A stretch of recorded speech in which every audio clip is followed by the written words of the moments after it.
Magpapaaraw tayo kay baby guys. Kaya tanggalin natin yung kanyang damit para ma-absorb niya yung vitamin. Yeah.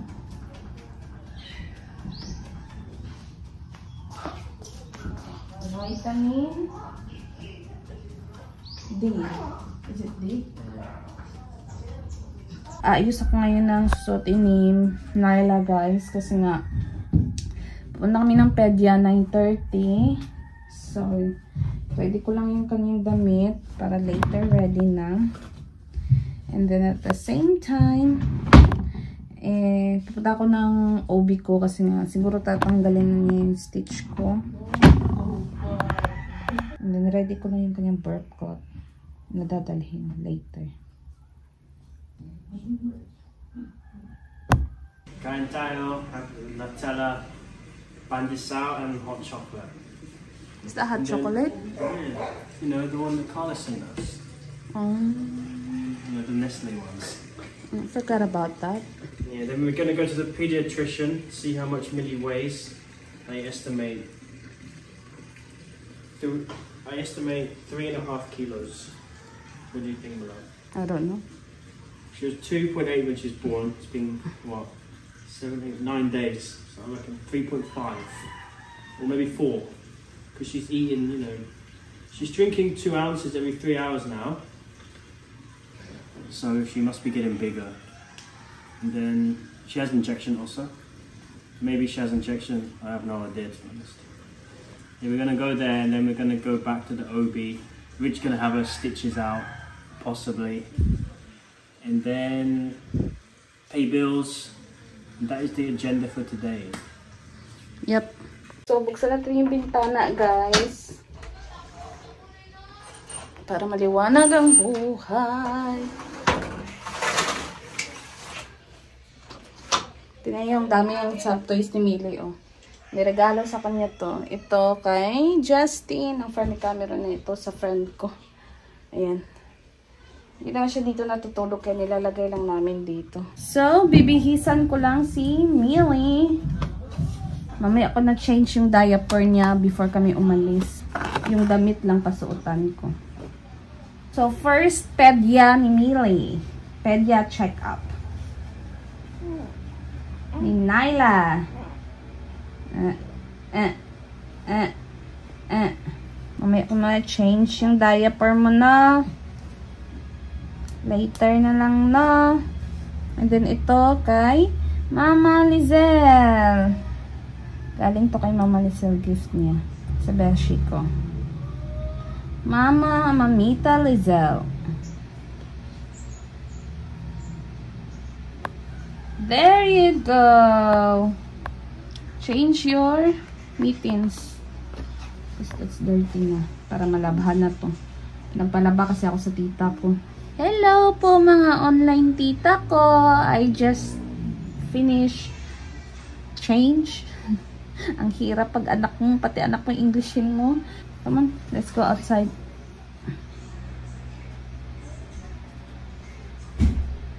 So, magluluto lang ako ng breakfast guys habang si Naila doon sa kanyang stroller. Nag-aanong sa kanya, nagmumuni-muni siya doon. Magluluto ako ng hotdog for my breakfast. And itlog. May kanin pa ba ako dito? Yes, may kanin pa. And okay pa yan. Guys, breakfast is ready. Kain muna ako para makapagbihis and makapag-ready. Kain tayo. Habang tulog si baby, mag-get ready lang ako. Punta kami ng, ng pedya. Nakaganito lang ako kasi nga, nakadress ako kasi nga, may binder ako. Nagigil ako ng facial mist para na-moisturize yung skin ko. And hindi lang ako hindi ko binasa yung buhok ko, pero yung half body ko is syempre binasa ako. Yung buhok ko lang hindi ko pa binasa kasi tamad na ako magpatuyo guys, and at the same time mamadali na kami. Grabe yung eye bag ko te. Eye bag is real. And then magkikilay lang ako and blush on. So guys, we're ready. Ito yung bag dadalhin ko. Tingnan niyo naman yung laman ng bag ko, dede na, hindi na kung ano. Baka isipin nyo bakit dapat breast milk yung ano ko, yung padede kay Millie. We tried our best, but our best isn't enough. No nipple. Wala kasi talaga akong nipple, guys, and hindi ko talaga kaya yung pain. Kahit sabihin ko man na for baby na sacrifice ko, hindi ko talaga kaya, guys, na umiiyak na ako. Sobrang sakit talaga. Kahit ipump ko siya, bumabalik talaga yung nipple ko. And then bumili pa nga kami ng electric pump. Siguro ibebenta ko yung electric pump. Sobrang sakit na hindi ko malaman yung ano. Alam ko masakit, natural lang naman yan, diba? Sa una lang yan. Pero bumabalik talaga. Kahit si Cameron, sinipsip niya na rin yung ano ko. Wala talaga. Kaya ang nangyari is minsan hindi talaga naayon ang plano natin, no? So gusto ko talaga mag-breastfeed. Aside sa healthy para kay baby is mas matipid din naman talaga, 'di ba? Pero nakapag-pump ako last time. So yung colostrum ko na nalabas ko is konting-konti lang din talaga, pero pinadede ko yun kay baby para at least yung first gatas ko is makuha niya ba. So nakadede naman siya ng gatas ko, pero grabe din talaga yung mangingiyak ka talaga sa sakit, and sobrang konti lang yung ano ng gatas ko, yung you know, source of income, yung labas niya ba. So ayun, it is what it is. So sa ngayon formula na lang ang ano namin kay baby, and yung formula na gamit niya is Hips Organic. Guys, alis na kami ni Daddy. So Millie, please don't wake up. Wala.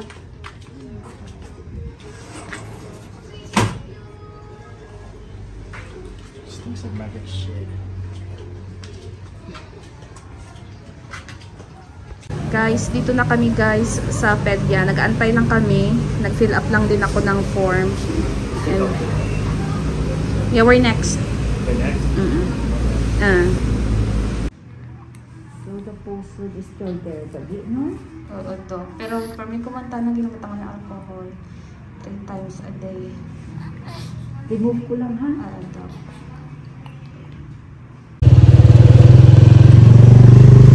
Guys, punta na kami sa aking OB.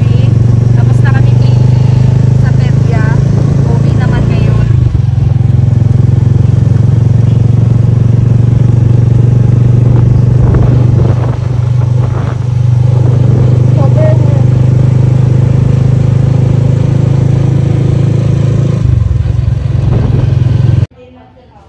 Guys, dito na kami sa OB. Ayan.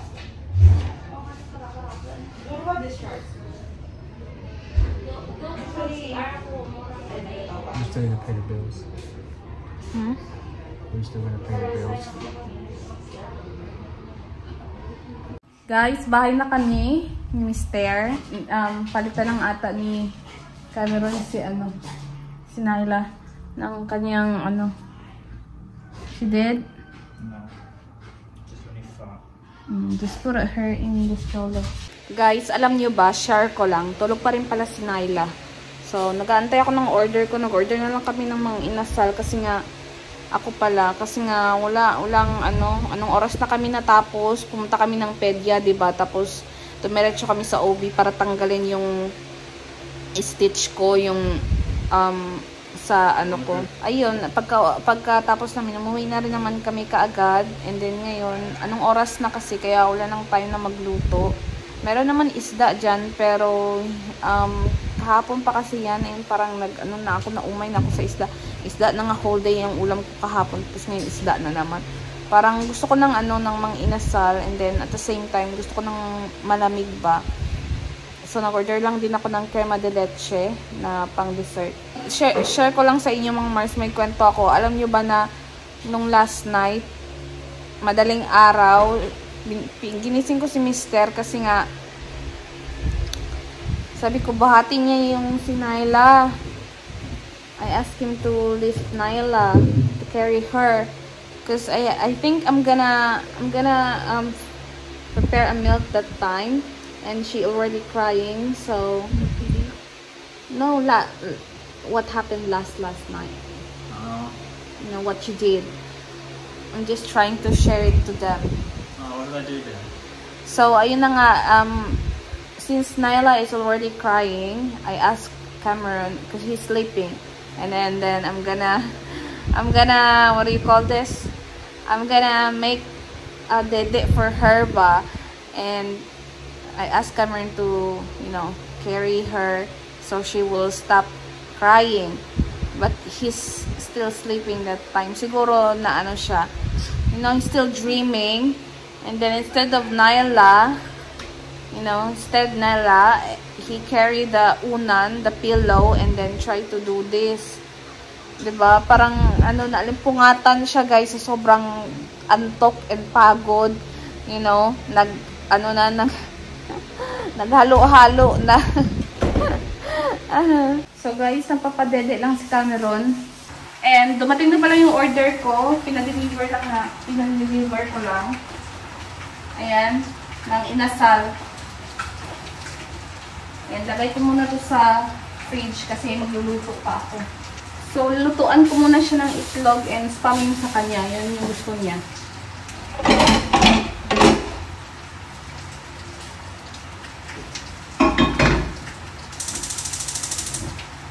Sabi ko sa kanya, ako na lang magluto ng ulam mo para mabilis.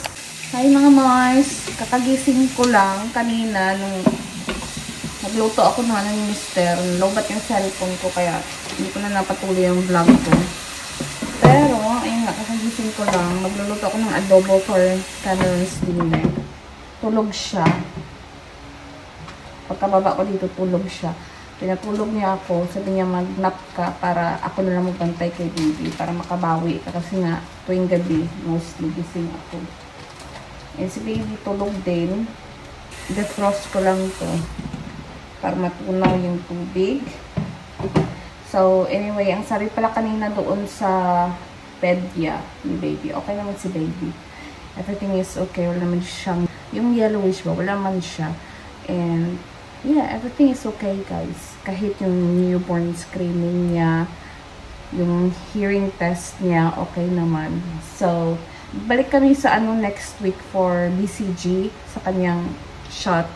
So, doon matitas yung pagiging mommy and daddy natin. Kasi nga, di ba, kapag may mga ganyan-ganyan yung baby, na ano talaga sila.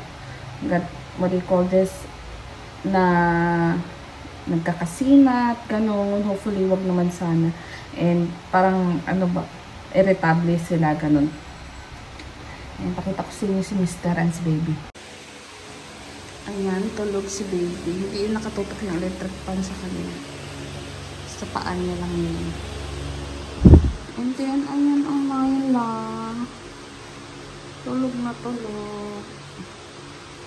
Tapos, ang sabi pala ng OB ko na okay lang daw kahit hindi ako makaproduce ng milk kasi hindi naman lahat is gifted and wag daw ako mag-guilty, ganyan. Pero alam niyo, minsan nakaka-guilty talaga na gusto mong i-offer yung dede mo sa baby mo. Para naman, di ba, iba nga naman kasi talaga yung breast milk, no? Everything I tried talaga, guys.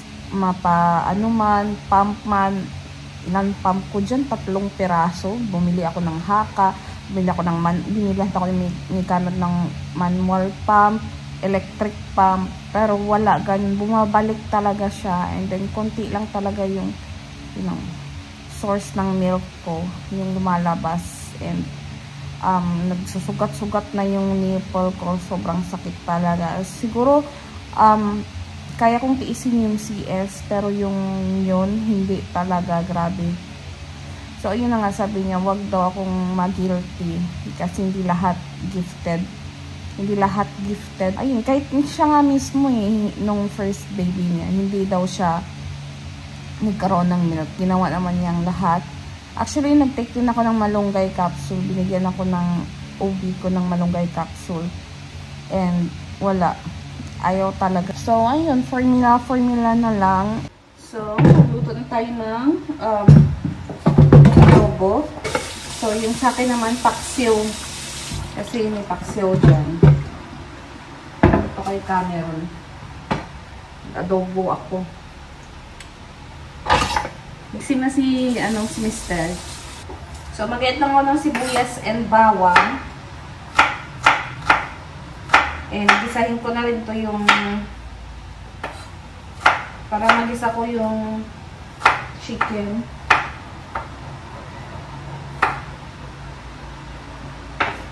Alam niyo minsan, si Maverick, binibigyan niya yung toy niya. Binibigyan niya sa baby.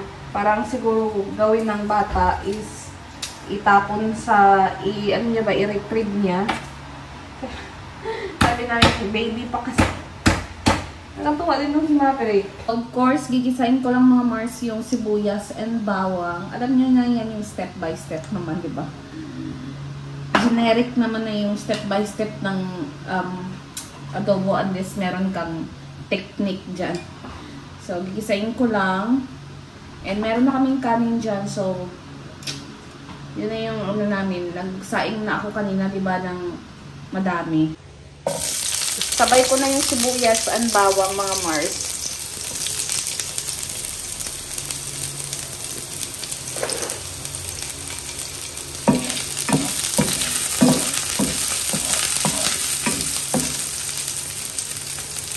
And then, ilalagay ko na yung manok na buo pa. Kalimutan ko kasi kaninang ito. So, pakuluan ko muna, mga Mars, ha. Para maano yung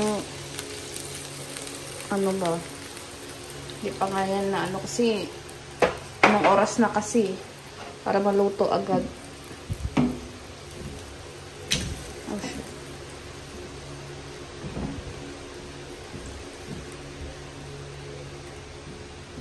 shit.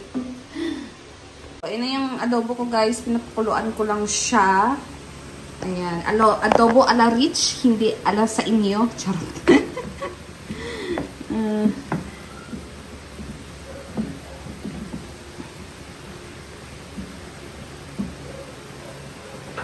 Okay. So, ayun na yung adobo ko, guys. Ready na to for Mister. Yung dinner.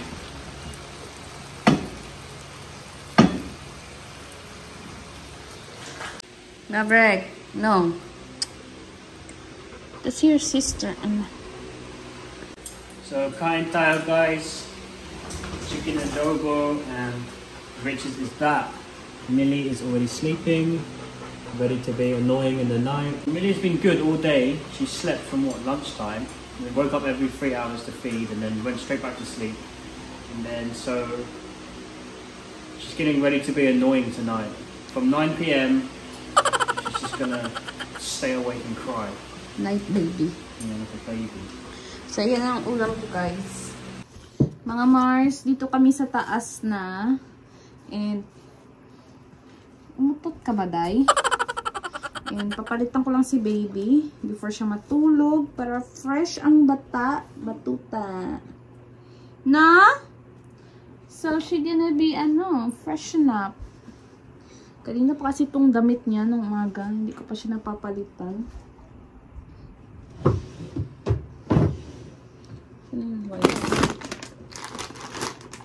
Kaya, kailangan natin itong palitan. Ang muning-ning, ang baho ng utot. Umutot ka, Day. Si Mister is naligo lang siya. Palitan ko ang damit niya. Para, siya matulog. Komportable. Nung una, nakakatakot magpalit ng damit, guys. As in, kasi, di ba parang na-overthink ako na baka ito pala yung outfit of the night. Ito kasi maganda kasi may mittens na siya. Ayan o. Tsaka, ganyanin mo lang, tupiin mo lang. Para hindi na siya magsuot-suot ng,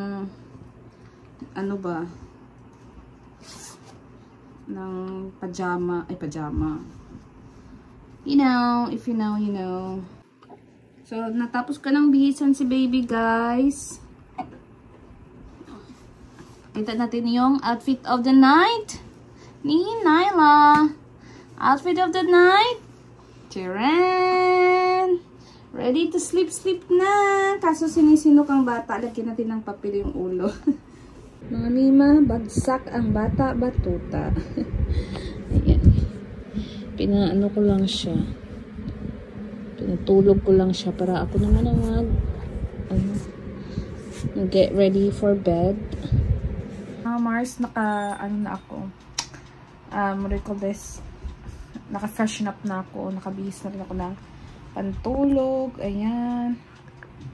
And then, matutulog na rin kami. Si Mr. bumalaba lang para kumuha ng tubig.